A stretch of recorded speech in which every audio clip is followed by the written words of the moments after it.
दर्पण news. मंदिर संस्कृतीचे जतन संवर्धन, मंदिराच्या पवित्रतेचे रक्षण यासाठी पुढाकार। कोल्हापूर येथील श्री महालक्ष्मी मंदिरात सामूहिक आरतीला प्रारंभ। मंदिर तेथे सामूहिक आरती करण्याचा निर्णय नुकताच शिर्डी येथे महाराष्ट्र मंदिर न्यास परिषदेत 1000हून अधिक मंदिरांच्या विश्वस्तांनी घेतला होता। त्यानुसार शुक्रवार 3 जानेवारीला कोल्हापूर येथील 3.5 शक्तीपीठांपैकी एक असलेल्या श्री महालक्ष्मी देवी मंदिरात रात्री 8 वाजता सौ प्रीती आणि सौ प्रीतम पवार या दाम्पत्याच्या हस्ते आरती करून या उपक्रमाचा शुभारंभ करण्यात आला। श्री महालक्ष्मी देवी मंदिरात ज्या वेळेत आरती होते त्याच वेळेत ही आरती करण्यात आली। हिंदू राष्ट्राची स्थापना, मंदिराच्या पवित्रतेचे रक्षण करणे, हिंदू समाजात एकता आणि जागरूकता निर्माण करणे या उद्देशाने ही आरती चालू करण्यात आली आहे।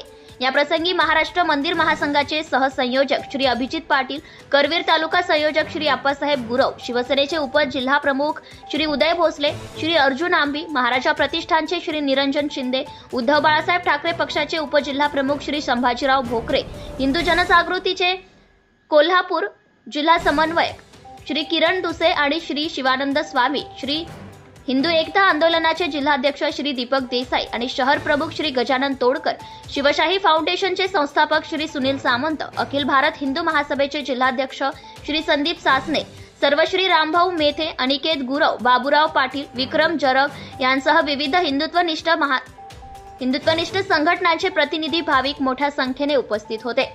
याच समवेत सनातन संस्थेच्या धर्मप्रसारक सद्गुरू स्वाती खाडे यांच्या वंदनीय उपस्थितीत वाकरे तालुका करवीर येथील नृसिंह मंदिर येथेही सामूहिक आरती करण्यात आली।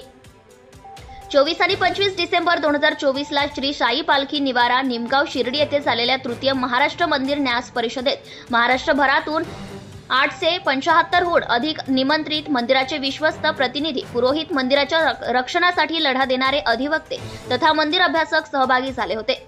यामध्ये प्रामुख्याने सरकारने राज्यातील सर्व मंदिरे सरकारमुक्त करून ती भक्तांच्या स्वाधीन करावी, मंदिरात भक्तांनी अर्पण केलेला निधी महाराष्ट्र सरकारने विकास कामांसाठी न वापरण्याची घोषणा करावी, राज्यातील मंदिरांच्या पुजाऱ्यांना प्रतिमाह मानधन देण्याचा निर्णय घ्यावा आदी प्रमुख मागण्या ठरावांद्वारे सरकारकडे करण्यात आल्या। या मागण्या सरकारने तात्काळ पूर्ण कराव्यात अशी मागणी मंदिर महासंघाचे आवाहन मंदिर महासंघाचे संयोजक श्री प्रमोद सावंत, सहसंयोजक श्री अभिजित पाटील आणि समन्वयक श्री प्रसाद कुलकर्णी यांनी केले आहे। भ्रष्टाचार संबंधी काही माहिती असल्यास, अगर लाच मागणाऱ्या लोकसेवकाबद्दल तक्रार असल्यास लाचलुचपत प्रतिबंधक विभागाशी संपर्क साधावा। श्री सरदार नाळे, लाचलुचपत प्रतिबंधक विभाग, कोल्हापूर। पोलीस उप अधीक्षक, संपर्क क्रमांक 96 73 50 65 55। कार्यालयाचा पत्ता पोलीस उप अधीक्षक, anti corruption bureau, Kolhapur 96 73 50 65 55 78 75 33 33 33।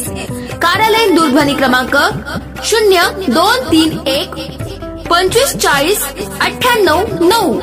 WhatsApp क्रमांक 78 75 33 33 33।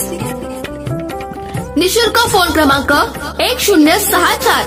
Email dysp@kolhapur@gmail.com।